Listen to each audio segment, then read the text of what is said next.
Hola, muchas gracias a todas las personas que estáis escuchando este capítulo por acercaros a compartir un rato con nosotras. Estás escuchando Eres Mucho Más, el podcast de Adaba Salamanca. El espacio en el que analizamos de forma crítica diferentes temas de interés a través del cuestionamiento, entre otros temas, de los estereotipos que reducen a las personas a conceptos estancos. Eres Mucho Más, el podcast de Adaba Salamanca.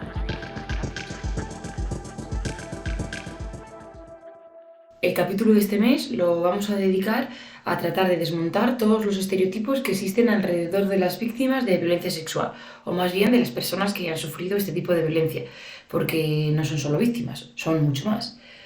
Aunque no somos nadie para juzgar si alguien es lo suficientemente víctima como para tener nuestra credibilidad, respeto o empatía, sí que es cierto que existe como un juicio social, unas ideas y mensajes alrededor de lo que hemos entendido que significa ser víctima, y estos mensajes e ideas que todas las personas tenemos presente sí que influyen o nos pueden influir en el caso de haber sufrido violencia sexual.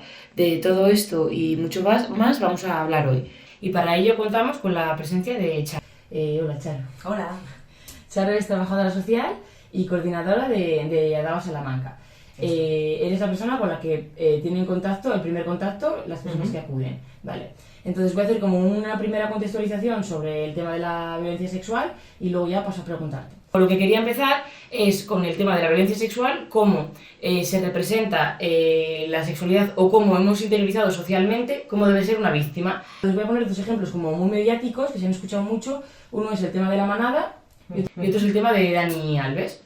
En el tema de La Manada, lo que se esperaba de la víctima, por ejemplo, recuerdo en el caso que se utilizó por parte de la defensa de los chicos que habían cometido la agresión, se utilizó el hecho de que ella hubiera publicado en redes sociales pues que quedaba con sus amigas o que iba de fiesta y demás. Entonces se utilizó como una forma de atacarla, como no es lo suficientemente víctima porque no se ha quedado llorando en su casa. Y luego el tema de Dani Alves me pareció interesante la parte en la que él intenta como dar un dinero a la chica para que no siga denunciando. Creo que fue algo así, ¿no? En plan... Fue el tema más de, sí, normalmente en un procedimiento judicial, ¿no? El que ella rechazara ese derecho a no sé cómo se llama jurídicamente. Indemnización. Eso es, que es un derecho que tiene toda víctima de cualquier tipo de delito violento, ojo. Vale, pues el hecho de que ella lo rechazara, como que socialmente le dimos una credibilidad mayor. Entonces, sí que es cierto que existe como unos estereotipos alrededor de cómo tiene que ser una víctima, de cómo se tiene que comportar, de cómo tiene que afrontar la situación de violencia. Entonces, me gustaría saber cómo afecta a las personas que acuden al recurso esa presión que se puede establecer de forma social. Vale, vamos a hablar así a nivel general porque cada persona somos diferentes y cada persona reaccionamos de una forma distinta ante una situación así. Y por eso mismo, cuando socialmente contamos con unos estereotipos socialmente muy arraigados de lo que consideramos que tiene que ser una víctima de violencia sexual y de lo que tendría que pasar durante esa agresión sexual, incluso posterior a esa agresión sexual, influyen en gran medida a cómo una persona pide y solicita la ayuda, si es que incluso se llega a plantear esa ayuda, ¿no? Las dudas, por ejemplo, de si he sido víctima de una agresión sexual o no, dependiendo de cómo la persona haya reaccionado en ese momento. En el imaginario colectivo siempre tenemos como la imagen de las películas de tienes que resistirte, tienes que defenderte, y si no es así, si te quedas por ejemplo en shock, es como bueno, pues tampoco te disgustaría tanto, ¿no? Cosas así, cómo afecta a una víctima, por ejemplo en cuanto a la responsabilidad que tiene ante la agresión, cosas que no vemos y que no observamos en ningún otro delito. En las agresiones sexuales se sigue responsabilizando de alguna manera a nivel social, consciente o inconscientemente por nuestros comentarios, se responsabiliza a la víctima de esa agresión. Bien se le cuestiona cómo iba vestida, si por ejemplo es una agresión que se ha dado en determinados espacios de ocio, nocturnos por ejemplo y demás, qué es lo que hacía esa persona allí, cómo de alguna manera ella propicia esa situación. ¿Qué es lo que ocurre? Que la víctima lo toma como cierta responsabilidad, cierta culpabilidad en cuanto al suceso, y vergüenza de cómo ella actuó, qué es lo que hizo antes o qué es lo que hizo después, de cara a que ella podía haber evitado la agresión. Perdona, pero ¿estamos locos?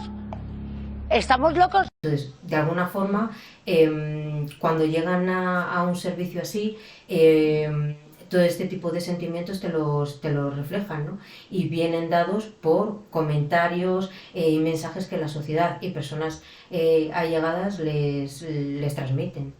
Sí que es cierto que a lo mejor, como cualquier otro delito, no te cuestionas tanto. Pues yo que sé, si te han atracado, pues te han atracado. Se te ve como una... Efectivamente. No te cuestionas, es verdad. Para nada. El tema de la agresión sexual, tú lo decías, como para dar más credibilidad a la denuncia de una agresión sexual, dices, bueno, mira, no está buscando el dinero, ¿no? Entonces esto no te lo planteas con cualquier otro delito. Dices, realmente no es el dinero, no estamos hablando tampoco de unas cantidades, pero sí que me gustaría de alguna manera, sé que es imposible, pero sí que me gustaría que las personas que piensan que cuando se denuncia una situación de violencia sexual lo que se busca es un reporte económico, lo que pasa una mujer que es víctima de una agresión sexual, cuál es todo ese proceso, lo costoso que es a nivel emocional, como para decir, bueno, lo que me interesa es el dinero. Creo que si conocieran realmente las situaciones se lo plantearían de otra forma. Ellas a la hora de definirse o de venir aquí, a lo mejor no se definen de primeras como personas que han sufrido la agresión, o sí que cuando llegan aquí ya lo han detectado. Depende. Influye muy mucho el cómo las personas que están alrededor de ellas les muestran ese apoyo. Entonces hay veces que ante una duda, quiero decir, sé que las personas que nos estén escuchando dirán, bueno, si ha sufrido una agresión, es claro, bueno, pues hay veces que no. Y hay veces que no, en el sentido de, por ejemplo, si se ha dado en un contexto en el que yo he dejado claro que no daba mi consentimiento, pero a lo mejor por ese imaginario que hay colectivo de tienes que oponerte fuertemente y yo no era capaz de oponerme con esa fuerza en ese momento, bueno, entonces a lo mejor es que como no me he opuesto de manera tan severa como lo que se supone que tiene que ser, pues a lo mejor no sé si he sido víctima de esa agresión o no. Por ejemplo, en prácticas sexuales en las que yo no doy mi consentimiento, pero la otra persona la realiza igualmente. Entonces te vienen con la duda, ¿esto ha sido una agresión o no ha sido una agresión? Sí, a lo mejor. Por ejemplo. ¿Cómo influye los estereotipos a las personas profesionales que trabajáis con las personas que han sufrido violencia sexual? Claro, por ejemplo, influyen, claro, al final somos personas, quiero decir, con toda nuestra mochila de vida, formación y demás. Y cuanta más formación, por eso insistimos que hay que tener formación y mucha para atender a una víctima o para trabajar en el ámbito de los delitos sexuales. ¿Influye de qué manera? Si por ejemplo estamos pensando o en nuestro imaginario tenemos la imagen, en nuestro pensamiento tenemos la imagen de una mujer que está totalmente destrozada, que cómo ha actuado durante la agresión, cómo ha actuado después de la agresión. Consideramos que tiene que estar, que se encierra en casa, que no habla con nadie, o todo lo contrario, por ejemplo. Que lo primero que tiene que hacer o lo primero que debería de hacer es pedir ayuda, es ir al hospital, es ir a la policía. Si no actúa de esa manera, afecta para empezar a su credibilidad. Entonces a lo mejor ahí nos cuestionamos más si el hecho, o por ejemplo como ella, si se ha producido o no, o como ella ha podido propiciar ese hecho, por ejemplo. Al final, pues eso, como cualquier otra persona en la sociedad se puede influir de esa manera. O se ha trabajado muchas veces tanto en víctimas de delitos sexuales como en víctimas de violencia de género desde una perspectiva de hay que tomar las decisiones por la persona que acude al centro. Y nosotros le vamos a ayudar como profesionales porque estamos en una posición superior, le vamos a decir por dónde tiene que ir y lo que tiene que hacer para recuperarse y estar bien. Entonces, ese paternalismo o esa forma de intervenir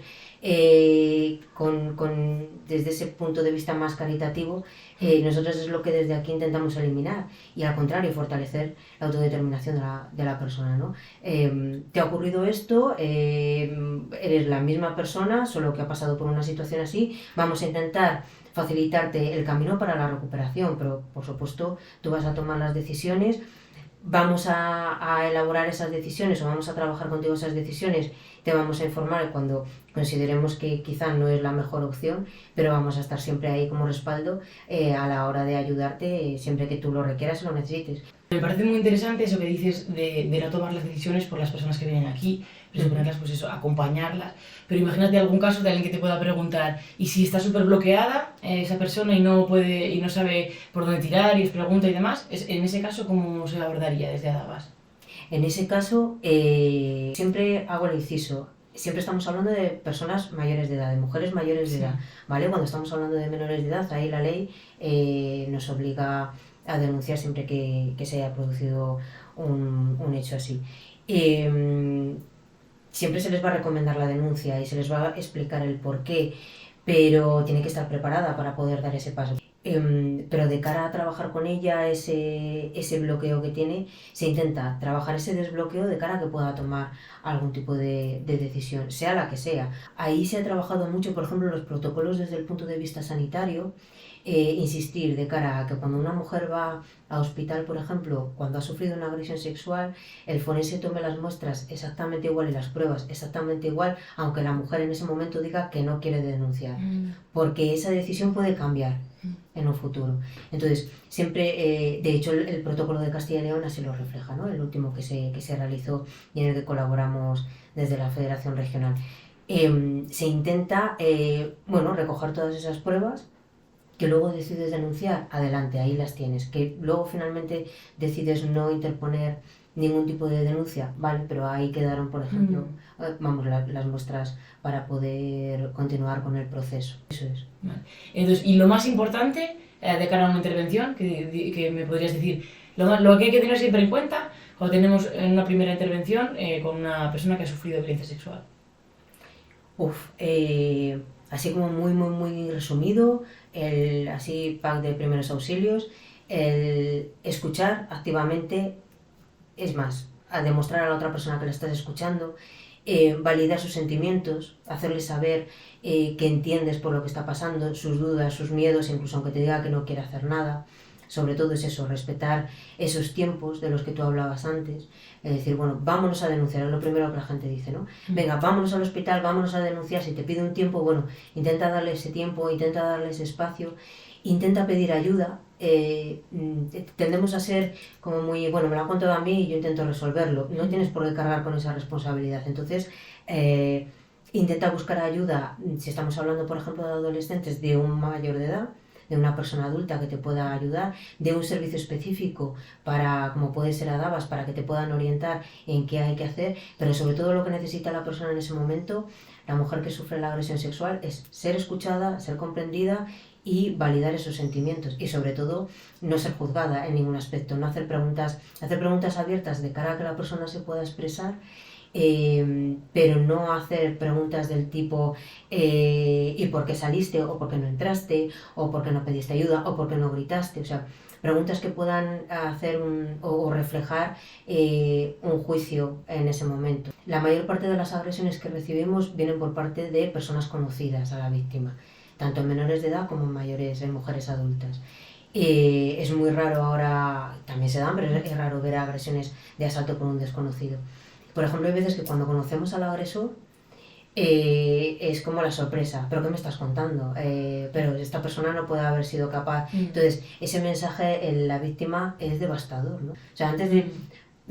podría resumirlo en, antes de abrir la boca, piensa si eso va a aportar a la víctima o a la conversación o no, porque si no es así, cierra el pico. Sí que esto se podría extender para todo en la vida, pero como estamos hablando en este caso, además, de hacer sentir bien a la persona que ha pasado por una situación tan difícil y tan complicada, pues bueno, todavía mayor motivo para planteártelo. Si no vas a mejorar el silencio, no hables. Efectivamente. Sí. Vale, y para acabar, ¿alguna persona que haya sufrido o que esté sufriendo cualquier tipo de maltrato sexual, qué le dirías? No a las personas que están a su alrededor, sino a la persona que lo está sufriendo.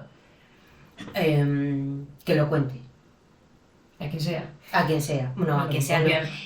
A alguien de confianza. A alguien... Yo creo que en general todo el mundo sabemos a quién le podemos contar algunas cosas, quiero decir, dentro de tu círculo más cercano, familiar o social. Entonces, que a esa persona elegida se lo cuente y si no se atreve a hacerlo, que acuda a un servicio como puede ser Adabas.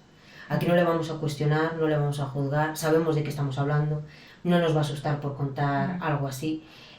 Contamos con esa parte que yo creo que es complementaria al apoyo cercano, y es que no tenemos ningún vínculo emocional con ella. Entonces, de manera objetiva y profesional, vamos a intentar ayudarle lo máximo posible. Y el hecho de venir aquí no implica nada. También es importante que sepan que al recurso de ayuda, aquí a la asociación pueden acudir independientemente de que haya pasado mucho tiempo de la agresión. Es decir, trabajamos con personas adultas que han sufrido la agresión en la infancia y adolescencia. O, por ejemplo, la agresión o el abuso ha sido hace 2 años, hace 3 años ya. Vale, perfecto. Es importante saberlo. Vale, pues nada, con estas preguntas vamos a cerrar. Muchísimas gracias por escucharnos. Un capítulo más. Nos vemos en el próximo, en el de julio. Espero que os haya gustado. Recordad que tenemos redes sociales, que nos podéis seguir y hacer cualquier sugerencia. Pasar buen mes.